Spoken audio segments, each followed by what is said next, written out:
Bonjour à toutes et à tous, ravi de vous retrouver sur 8 Mont Blanc. Nous sommes le vendredi 19 janvier 2024, il est 18h, vous le savez, c'est l'heure du journal de la rédaction.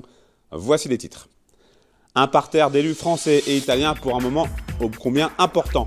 Le projet Interreg France-Italia Alcotra d'AU a officiellement été lancé ce vendredi à Chamonix. La France et l'Italie sont main dans la main pour tenter de comprendre comment l'homme s'adapte aux variations climatiques et environnementales. Et puis nous reviendrons sur la grande odyssée avec un focus sur le métier de vétérinaire. Ces femmes et ces hommes de l'ombre sont essentiels et indispensables au bon déroulement de l'épreuve. Cela devient presque une habitude, on ouvrait cette édition avec un nouvel exploit historique signé Cyprien Sarrazin. Le skieur de 29 ans, originaire des Hautes-Alpes, est inarrêtable en ce moment. Après Bormio il y a 3 semaines, il s'est imposé ce vendredi à Kitzbühel en Autriche, sur la mythique Streif, la piste considérée comme la plus prestigieuse au monde. Cyprien Sarrazin signe là son 3e succès en individuel en Coupe du Monde de ski alpin. Je vous propose d'écouter sa première réaction après la course. Elle est recueillie par FFS TV.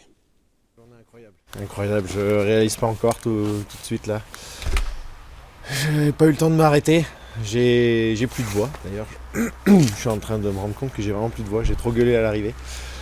Ouais, le sentiment quand je passe la ligne et que je vois un en partant à la fin du top 10, je me dis c'est peut-être pas mal, donc j'ai vraiment exprimé toute ma joie, ça a été juste dingue et gagner à Kitz, waouh. Je me rends encore pas vraiment compte, il faudra que je me pose un peu dans mon lit pour réaliser, mais c'est dingue, puis un bon résultat d'équipe, ça c'est cool, ça fait vraiment plaisir. Ouais, je me suis régalé, je me suis juste régalé et j'espère que vous avez tous vibré aussi avec moi. Je pense que le club français a bien vibré et je rappelle que Cyprien Sarrazin n'est que le 5e français à avoir dompté la Streif après Adrien Duvillard, Guy Périllat, Jean-Claude Killy, Luc Alphand et donc Cyprien Sarrazin. En biathlon, la Coupe du Monde fait étape à Antolz, en Terre-Selva, en Italie, cette semaine. La course individuelle avait lieu ce vendredi et elle a souri à l'équipe de France. Derrière la Suissesse, Lena Ekigros, vainqueur du jour. Julien Simon et Lou Jean Monod terminent respectivement 2e et 3e. Et pour être tout à fait complet en sport, le FC Annecy a annoncé la signature d'un nouveau joueur ce vendredi. Capit Djoko, attaquant de 28 ans, a signé jusqu'en 2026 avec le club haut-savoyard. Il évolue jusqu'alors au FC Bastia en Ligue 2. Sa présentation aura lieu ce dimanche, il portera le numéro 7. Je vous disais en titre, ce vendredi, plusieurs élus se sont rassemblés à Chamonix pour le lancement du projet Interreg France-Italia Alcotra d'AU. Il a pour objectif de comprendre comment l'homme s'est adapté aux variations climatiques et environnementales. Et c'est à travers une approche interdisciplinaire qu'ils vont tenter de répondre à cette problématique. Kezia Poudou a assisté pour nous à ce moment important. On regarde ce reportage. La culture et le réchauffement climatique sont au cœur du nouveau projet d'AU qui signifie Développement et adaptation des occupations humaines. Son objectif, produire de nouveaux contenus culturels communs sur les variations environnementales et leurs effets sur les paysages haut-savoyards et dans la vallée d'Aoste. Un projet porté par le département de la Haute-Savoie en coopération avec la communauté de communes de la vallée de Chamonix-Mont-Blanc, la région autonome Vallée d'Aoste, la commune d'Issim et l'association Fort-de-Bar. Cette vallée et ce département, aussi bien le Val d'Aoste que nous avons été façonnés par les glaciers il y a 11 000 ans. Aujourd'hui, une période que l'on connaît tous, complètement dingue de rapidité de réchauffement climatique. Et puis on nous parle d'une éventuelle glaciation dans 100 000 ans. On verra bien, si j'ai envie de vous dire. Mais plus sérieusement, c'est de placer cette évolution du climat, les traces culturelles d'hier, d'aujourd'hui et de demain, comme étant un passage de relais entre les différentes périodes. Le projet d'AU faisant partie du programme de financement de l'Union européenne Alcotra est financé par cette dernière. C'est donc le FEDER, le Fonds européen de développement régional, qui participe à hauteur de 2,4 millions d'euros. Mais la valeur ajoutée de ce projet transfrontalier va bien au-delà du financement pour ces deux pays. Selon moi, la valeur adjointe, c'est un peu le dialogue transfrontalier avec nos amis français. C'est pour moi une valeur très importante. C'est une belle occasion, même pour des échanges linguistiques, pas seulement linguistiques, même d'expérience. La coopération transfrontalière nous a permis de reprendre une logique historique.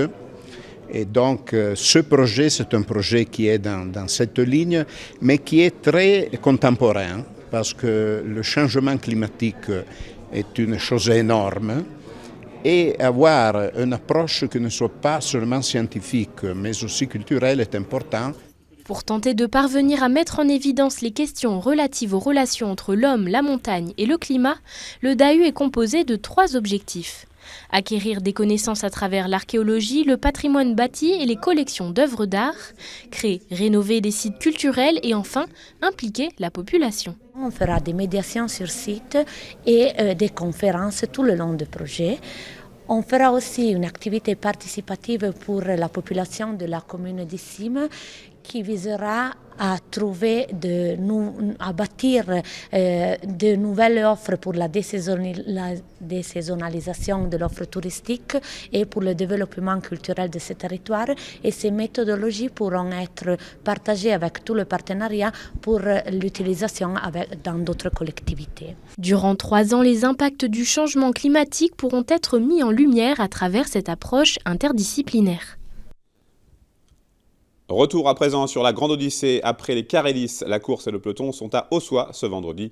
L'occasion pour nous de nous intéresser à ces femmes et ces hommes de l'ombre, pourtant indispensables au bon déroulement de l'épreuve. Chaque année, près de 600 chiens participent à la Grande Odyssée et il faut en prendre soin comme s'il s'agissait de sportifs de haut niveau. Une équipe de vétérinaires bénévoles s'affaire donc chaque jour pour vérifier leur état de santé et leurs bonnes conditions physiques avant de prendre le départ. Fanny Savard a suivi 3 d'entre eux. Reportage. Midi ce mercredi au Carélis. Pour l'équipe vétérinaire de la Grande Odyssée, il est l'heure d'entamer sa ronde auprès des chiens pour s'assurer de leurs bonnes conditions physiques avant de prendre le départ. Tu sens comme un espèce de gonflement. Ouais, tu vois il a pas mal, mais oui, exactement. Im, âgé de 9 ans, souffre d'une boiterie au niveau de sa patte arrière droite qui inquiète les professionnels. Après un premier examen sur le parking, le diagnostic est posé grâce à une radio et une échographie. Il faudra qu'on le couche sur son côté atteint, sur le côté droit. D'accord.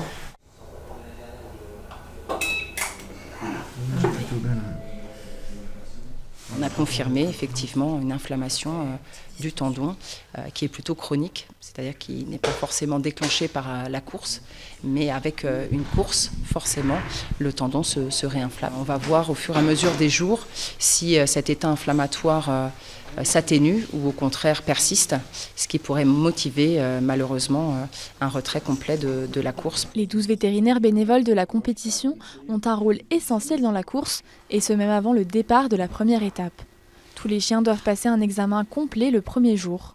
À chaque arrivée d'étape, l'équipe médicale scrute attentivement chaque attelage pour déceler d'éventuels signes de fatigue ou blessures. Les animaux qui ont interpellé l'équipe médicale sont examinés avant chaque course pour vérifier s'ils peuvent prendre le départ ou s'il faut les mettre au repos, comme Im. C'est toujours embêtant sur une course où on doit enlever un chien.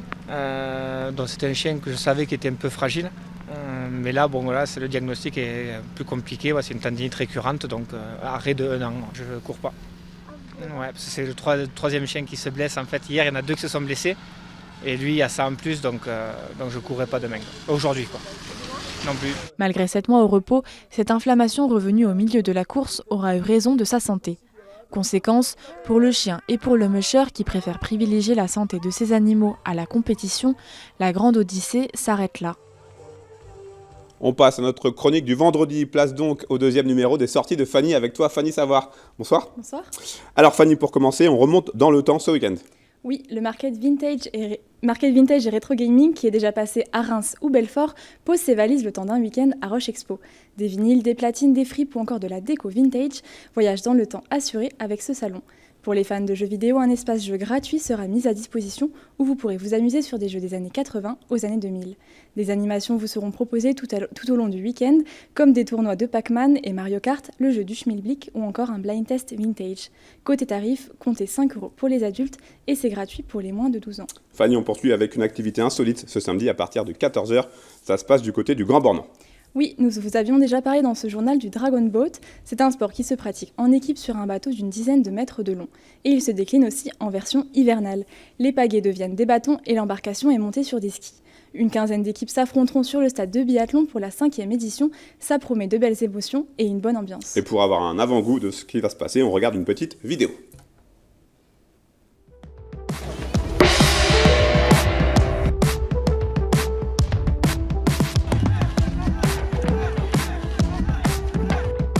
Nouvelle activité de glisse qui plaît.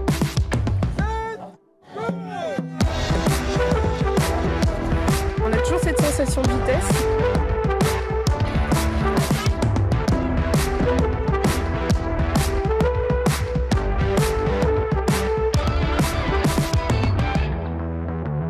Ça sera en journée, mais ça vous promet de belles images.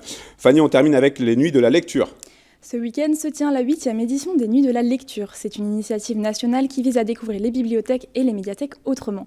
Ces lieux de culture accueillent des pièces de théâtre, de la danse, de l'humour, des acrobaties ou encore des jeux. Par exemple, la bibliothèque de Saint-Joriot organise ce samedi après-midi un jeu de piste autour des 5 sens avec des petites énigmes à résoudre. C'est gratuit et accessible dès 8 ans. Mais il faut penser à réserver avant. Vous pouvez retrouver tout le programme ainsi que la liste des établissements concernés sur le site www.nuitdelalecture.fr. Merci Fanny pour cette liste non exhaustive. C'est la fin de cette édition. Merci à vous pour votre fidélité à l'information sur 8 Mont-Blanc.